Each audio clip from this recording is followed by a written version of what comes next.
তোমরা কি মনে করেছিলে তোমাদেরকে এমনিতে জান্নাতে প্রবেশ করানো হবে, অথচ পূর্ববর্তীদের কোনো নিদর্শন তোমাদের কাছে তুলে ধরা হয় না? তারা নির্যাতিত হয়েছেন, নিষ্পেষিত হয়েছেন, জেল খেটেছেন, জরিমানা দিয়েছেন, ফাঁসির কাষ্ঠে পর্যন্ত জ্বলেছেন।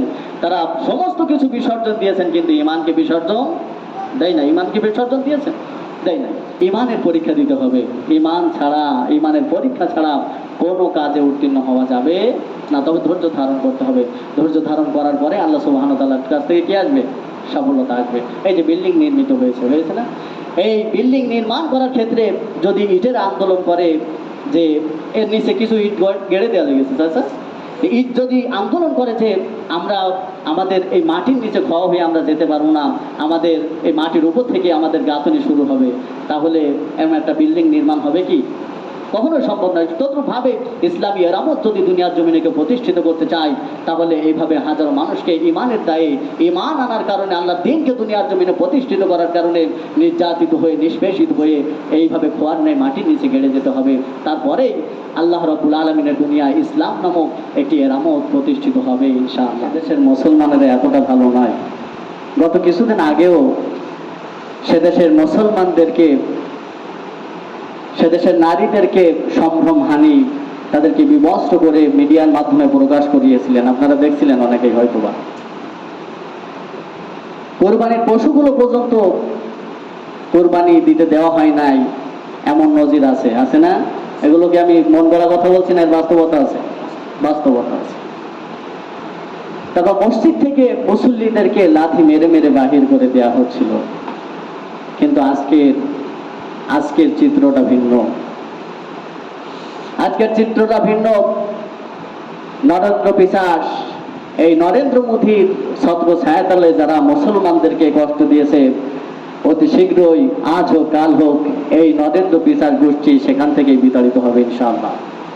কেননা মুসলমানদের সাথে বিরোধিতা করে, মুসলমানদেরকে নির্যাতন করে পৃথিবীতে কেউ টিকে থাকতে পারে না।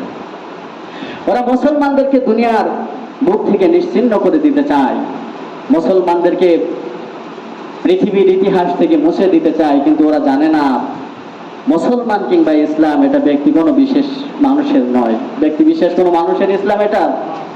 ইসলাম কি জামাত ইসলামের ইসলাম? এটা কথা বলতে হবে। জামাত ইসলামের ইসলাম, চরমনায়ের ইসলাম, হেফাজতের ইসলাম, বিএনপির ইসলামও কিন্তু এটা নয়। ইসলাম কার? আল্লাহ সুবহানাহু ওয়া তাআলার ইসলাম। তিনি কিভাবে প্রতিষ্ঠিত করবেন, কার মাধ্যমে প্রতিষ্ঠিত করবেন, এটা আমার চাইতে, আপনার চাইতে যিনি পরিকল্পনা করেন তার পরিকল্পনা আরো বেশি শক্তিধর না? সুতরাং ওনারা মুসলমানদেরকে উৎখাত করে দিতে চায়, কিন্তু আল্লাহ সুবহানাহু ওয়া তাআলা চায় পৃথিবীতে মুসলমানদের কর্তৃত্ব প্রতিষ্ঠিত করতে। আল্লাহ রাব্বুল আলামিন বলেন, يريدون ليطفئوا نور الله بأفواههم والله متم نوره ولو كره الكافرون। কাফেররা চায় মুখের ফু দিয়ে আমার দিনকে নির্বাপিত করে দিবে, আমার কোরআনের আলোকে দুনিয়া থেকে নিভিয়ে দেবে। আমার আল্লাহ রাব্বুল আলামিন বলেন, আমি আমার দিনকে প্রতিষ্ঠিত করব, এতে কাফের বেঈমানদের অন্তঃকরণের ভিতরে যত জ্বালা যন্ত্রণাই হোক না কেন, ইসলাম দুনিয়ার বুকে প্রতিষ্ঠিত হবে। এতে কাফের বেঈমানদের অন্তঃকরণের ভিতরে যত জ্বালা যন্ত্রণায় সৃষ্টি হোক, আল্লাহ দ্বীন, আল্লাহ দুনিয়ার জমিনে প্রতিষ্ঠিত করবেন ইনশাআল্লাহ। ওরা মুসলমানদেরকে মারে, নির্যাতন করে। কেন করে? মুসলমানদের নির্যাতন করার কারণ হচ্ছে একটাই, মুসলমানেরা ঈমান এনেছে কার প্রতি? যেই গাছে ফল থাকে সেই গাছে কি করে? মানুষ আঘাত করে, ঠিক না? ফলহীন গাছে কে কেউ আঘাত করে? আপনি মুসলমান, আপনি না বুঝলেও যারা পৃথিবীর বুকে অমুসলিম আছে এরা ঠিকই বোঝে মুসলমান ধর্মের ভিতরে, ইসলাম ধর্মের ভিতরে এমন কিছু আছে যা আমাদের ভিতরে নাই। এই কারণেই মুসলমানদের উপর নির্যাতন এবং নিষ্পেষণ চালায়, ঠিক কিনা? আল্লাহ রাব্বুল আলামিন বলেন, وما نقموا منهم إلا أن يؤمنوا بالله العزيز الحميد। মুসলমানদেরকে আল্লাহ দ্বীন যারা দুনিয়ার জমিনে প্রতিষ্ঠিত করতে চায়, এই মুজাহিদদেরকে অন্য কোনো কারণে আঘাত করা হয় না, মুসলমানদেরকে মারা হয় এই কারণে মুসলমানেরা পরাক্রমশালী আল্লাহ রাব্বুল আলামিনের প্রতি ঈমান এনেছে, আর এই ঈমান আনার কারণে মুসলমানদের উপর নির্যাতন চালায়। ঠিক না? আল্লাহ সুবহানাহু ওয়া তাআলা বলছেন যে মুসলমানেরা ঈমান এনেছে আল্লাহর প্রতি, এই আল্লাহ রাব্বুল আলামিনের প্রতি ঈমান আনার কারণেই এনাদেরকে নির্যাতন করা হয়, নিষ্পেষিত করা হয়। আর যেই সমস্ত মানুষগুলো নির্যাতন এবং নিষ্পেষণ করে মুসলমানদের উপর, এই এদের ক্যারেক্টারটা দেখুন, এদের চরিত্রটা দেখুন। আফগান, সুদান, প্যালেস্টাইন সহ পৃথিবীর মুসলিম দেশের মানুষদেরকে নির্যাতন করেছে। আজ ইরানের বুকে হামলা চালাচ্ছে, ফিলিস্তিনকে তারা শেষ করে দিয়েছে। যারা এই সমস্ত মুসলিম দেশগুলোকে শেষ করছে তাদের চরিত্রগুলো দেখুন, তারা কোন কোয়ালিটির চরিত্রের অধিকারী। আল্লাহ সুবহানাহু ওয়া তাআলা বলছেন যারা ইসলামের সাথে বিরোধিতা করে এদের চরিত্র আল্লাহ সুবহানাহু ওয়া তাআলা তুলে ধরেছেন। আল্লাহ রাব্বুল আলামিন বলেন وَكَذَلِكَ جَعَلْنَا لِكُلِّ نَبِيٍّ عَدُوًّا مِنَ الْمُجْرِمِينَ। আর এমনি করে নবীদের শত্রু বানিয়েছি, ইসলামের শত্রু বানিয়েছি দুনিয়ার যত পাপিষ্ঠ আর অপরাধ প্রবণ লোকদেরকে। দুনিয়ার যত অপিষ্ট, পাপিষ্ঠ আর অপরাধ প্রবণ লোক এরাই ছিল নবীদের শত্রু। যুগে যুগে এরাই ইসলামের সাথে বিরোধিতা করেছে। ঠিক কিনা গো? কি অপরাধ ছিল হযরত খাব্বাব রাদিয়াল্লাহু তাআলা আনহু, হযরত খুবাইব, হযরত আম্মার ইবনে ইয়াসির রাদিয়াল্লাহু তাআলা আনহু মাজমাইন, হযরত সুমাইয়া রাদিয়াল্লাহু তাআলা আনহা, কি অপরাধ ছিল তাদের? অপরাধ ছিল একটাই, অপরাধ কি? ঈমান আনার অপরাধ। অপরাধ কি? ঈমান আনার অপরাধ। কথা বলতে হবে। হযরত খাব্বাব রাদিয়াল্লাহু তাআলা আনহুকে ধরে আনা হলো, নির্যাতন চালানো হলো। হযরত খাব্বাব রাদিয়াল্লাহু তাআলা আনহুকে বলা হলো, খাব্বাব রে, তোমাকে নির্যাতন করা হচ্ছে, নিষ্পেষণ করা হচ্ছে। তুমি যদি তোমার স্থলে তোমাদের মুহাম্মদ সাল্লাল্লাহু আলাইহি ওয়াসাল্লামকে তোমার স্থলে রেখে দাও, তাহলে তোমাকে ছেড়ে দিতে পারি। এতক্ষণ পর্যন্ত যিনি কাফের বেঈমানদের সমস্ত আঘাতের যন্ত্রণাগুলো সহ্য করতে পারলেন, তিনি কাফের বেঈমানদের এই কথার আঘাতের যন্ত্রণা আর সহ্য করতে পারলেন না।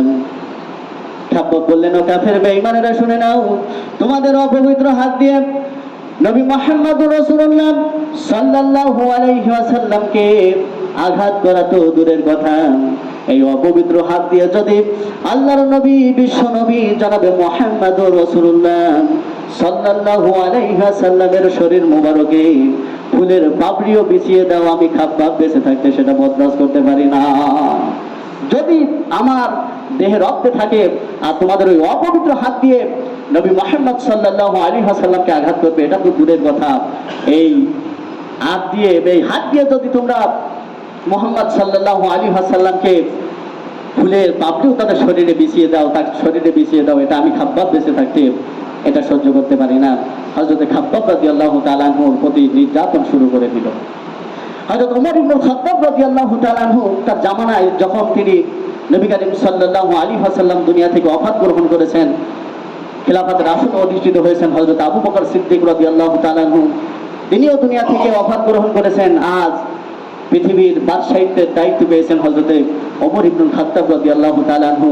এই খাব্বাব রাদিয়াল্লাহু, হযরত ওমর রাদিয়াল্লাহু তাআলা আনহু, তিনি হযরত খাব্বাব রাদিয়াল্লাহু তাআলা আনহুকে জিজ্ঞাসা করছেন, হে খাব্বাব, এত চিকন কোমর বিশিষ্ট মাজা এবং শরীরের ভিতরে এত ক্ষত চিহ্নের দাগ, এমন চিকন কোমর বিশিষ্ট মাজা এবং ক্ষত চিহ্নের দাগ তো কাউকে দেখি নাই। হযরত খাব্বাব রাদিয়াল্লাহু তাআলা আনহু বললেন, ওমর রে, তুমি কি জানো না ইসলাম কবুল করার অপরাধে সমাজ শক্তি আমাকে ধরেছে, সমাজ শক্তি আমাকে নির্যাতন করেছে। যখন আমাকে দিনের দায়ী থেকে, ইসলাম গ্রহণ করা থেকে আমাকে বিরত রাখতে পারে নাই, আগুনের আংটা করেছে, সেই আগুনের ভিতরে আগুন জ্বালিয়ে, সেই আগুনের উত্তপ্ত আগুনের ভিতরে আমি খাব্বাব আমাকে জ্বালিয়ে দিয়েছে। শরীরের রক্ত এবং চর্বি গলে গলে সেই আগুনগুলো নিভিয়ে গিয়েছে। শরীরের চামড়া আর সমুদ্রের রক্ত আর চর্বি গলে গলে যেই আগুন নিভে আমার শরীরের ভিতরে ক্ষত চিহ্নের দাগ হয়েছে, সেই ক্ষত চিহ্নের দাগ আজ পর্যন্ত আমি খাব্বাব আমার শরীর থেকে মুছে যায় নাই। যেভাবে তারা নির্যাতন করেছে, সেই ক্ষতচিহ্নের দাগ আজ আমার শরীরের ভিতরে লেগে আছে। সুতরাং ঈমান আনতে হলে অবশ্যই পরীক্ষা দিতে হবে। পরীক্ষা ছাড়া কি কিছু হয় নাকি? পরীক্ষা ছাড়া কিছু হয়? পরীক্ষা ছাড়া কিছু হয় না। কেন হয় না? যে আমাদের মাদ্রাসায় যে শিক্ষা ব্যবস্থা আছে বা হাই স্কুল কলেজে 1 বছর পরে একটি ছাত্র একটি ভিন্ন ক্লাসে উত্তীর্ণ হয় না? যদি পরীক্ষার কোনো বিধান না থাকতো তাহলে অন্য ক্লাসে উত্তীর্ণ হতো? এটা সম্ভব ছিল না। এবং যে ছেলেটা বা ছাত্র বা ছাত্রী তিনি কেমন মেধাবী সেটাও এটা পর্যবেক্ষণ করার ক্ষমতা থাকতো না। এই কারণেই পরীক্ষার একটা বিধান। তদ্রূপভাবে ঈমান এনেছেন, এই ঈমান আনার পরে আপনি প্রকৃত ঈমানদার কিনা, মুমিন কিনা, এটারও আল্লাহ সুবহানাহু ওয়া তাআলার কাছে পরীক্ষা দিতে হবে। পরীক্ষা ব্যতি রেখে ঈমানি পরীক্ষায় পাশ করা যাবে না। আল্লাহ রাব্বুল আলামিন বলেন, أم حسبتم أن تدخلوا الجنة ولما يأتكم مثل الذين خلوا من قبلكم। তোমরা কি মনে করেছিলে তোমাদেরকে এমনিতে জান্নাতে প্রবেশ করানো হবে, অথচ পূর্ববর্তীদের কোনো নিদর্শন তোমাদের কাছে তুলে ধরা হয় না? তারা নির্যাতিত হয়েছেন, নিষ্পেষিত হয়েছেন, জেল খেটেছেন, জরিমানা দিয়েছেন, ফাঁসির কাষ্ঠে পর্যন্ত জ্বলেছেন। তারা সমস্ত কিছু বিসর্জন দিয়েছেন, কিন্তু ঈমানকে বিসর্জন দেয় না। ঈমানকে বিসর্জন দিয়েছেন? দেয় না। ওই যে ফিজিলানিল কিতাব, কোরআনের লেখক সৈয়দ কুতুব রাহিমাহুল্লাহ, সৈয়দ কুতুব রাহিমাহুল্লাহকে বিভিন্ন প্রস্তাব দেওয়া হলো। সৈয়দ কুতুব রাহিমাহুল্লাহকে যখন তিনি তাদের প্রস্তাবনা গ্রহণ করলেন না, তিনি আল্লাহর প্রতি ঈমান এনেছেন, সত্যকে মানুষের সামনে তুলে ধরেছেন। এই অপরাধে সৈয়দ কুতুব রাহিমাহুল্লাহকে জেলের ভিতরে আবদ্ধ করা হলো। ফাঁসির কাষ্ঠে তাকে দণ্ডিত হতে হবে। ইমাম সাহেব আসলেন। ইমাম সাহেব আসার পরে হযরতে সৈয়দ কুতুব রাহিমাহুল্লাহকে কালিমার তালকিন করাবেন। হযরতে সৈয়দ কুতুব রাহিমাহুল্লাহ বলছেন, এই যে কোরআনের তালকিন আমাকে করাবেন, কালিমার তালকিন করাবেন, এর জন্য কি বেতন ভাতা আপনার জন্য চালু আছে নাকি? ইমাম সাহেব বললেন, আমার জন্য বেতন ভাতা চালু আছে, তা দিয়ে সংসার পরিচালিত হয়। হযরতে সৈয়দ কুতুব রাহিমাহুল্লাহ বললেন, যে কালিমার তালকিন করার কারণে তুমি সরকারের পক্ষ থেকে বেতন ভাতা পাও, সেই একই কালিমার দাওয়াত দিতে গিয়ে আমাকে আজ ফাঁসির মঞ্চে চড়তে হয়। যে কালিমা তোমাকে রুটি রোজগারের ব্যবস্থা করে দেয়, সেই কালিমা আমাকে ফাঁসির মঞ্চে দণ্ডিত করে দেয়। সুতরাং কালিমা পড়তে হবে, কালিমার ভিন্নতা আছে, ঈমানি পরীক্ষা দিতে হবে। আল্লাহ সুবহানাহু ওয়া তাআলা অবশ্যই পরীক্ষা নেবেন।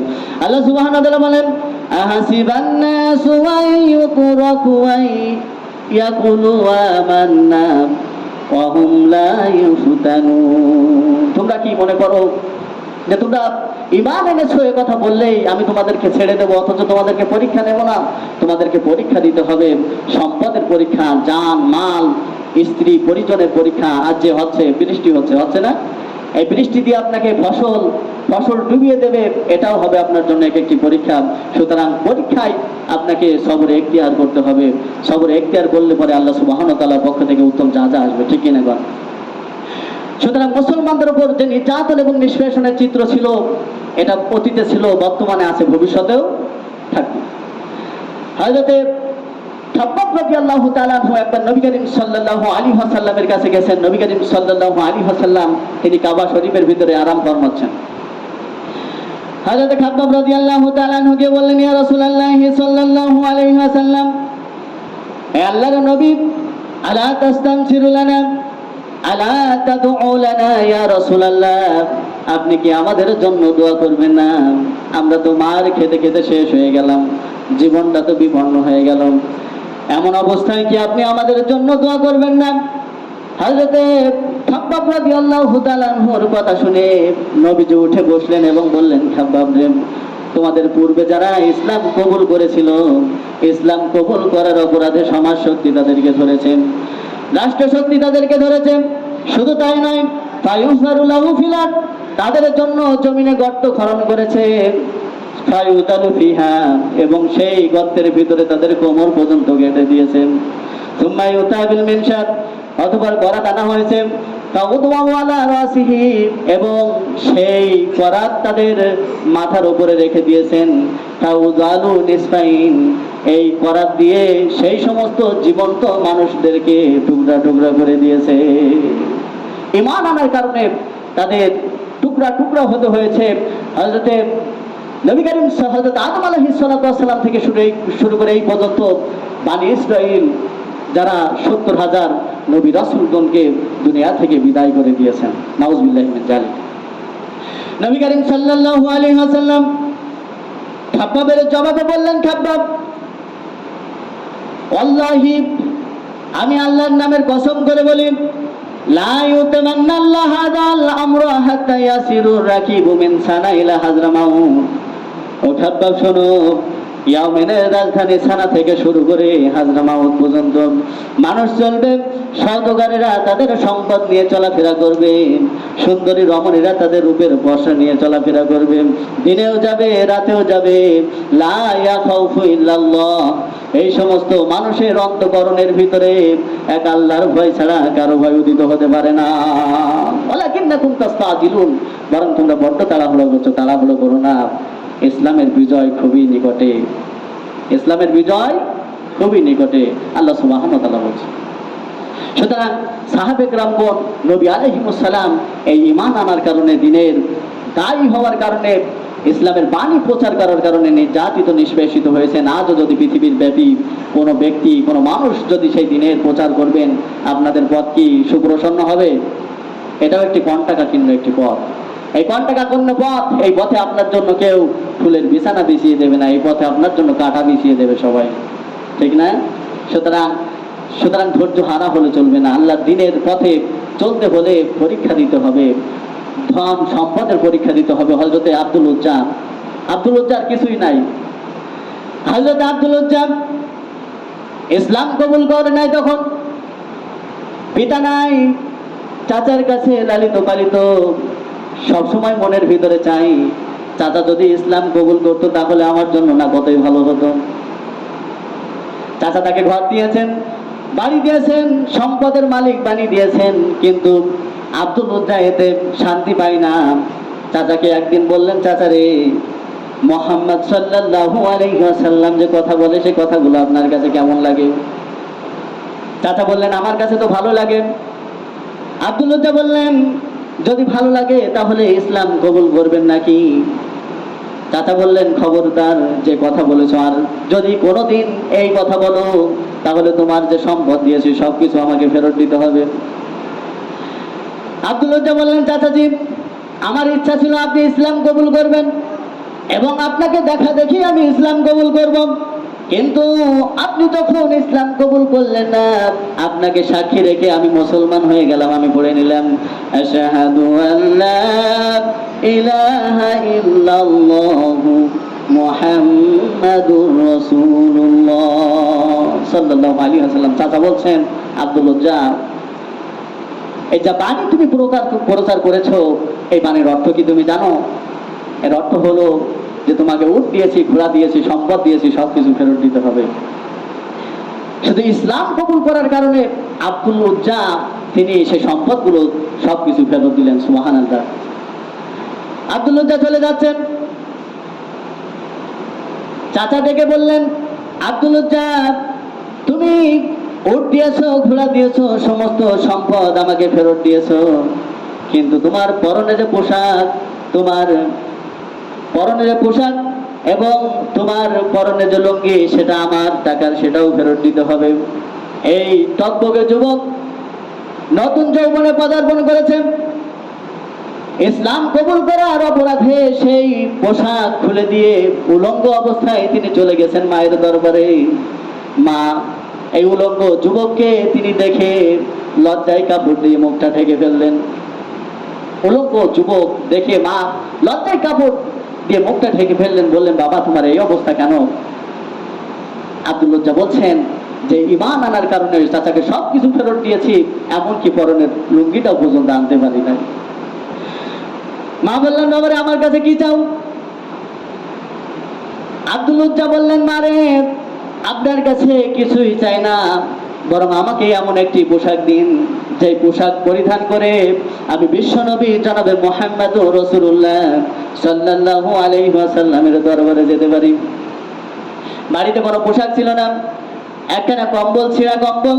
সেই কম্বল 2 টুকরা করে লজ্জা স্থান এবং শরীর থেকে তিনি চলে যাচ্ছেন নবী করিম সাল্লাল্লাহু আলাইহি ওয়াসাল্লামের দরবারে। নবী করিম সাল্লাল্লাহু আলাইহি ওয়াসাল্লাম তিনি মসজিদের ভিতরে নামাজরত আছেন। এই আব্দুল উজ্জা তিনি গেটে দাঁড়িয়ে আছেন, বসে আছেন। নবীজি নামাজ শেষ করে যখন গেটের ভিতরে দেখলেন একজন যুবক বসা, গায়ে একখানা চাদর এবং লজ্জা স্থান কোনো মতে ঢাকা।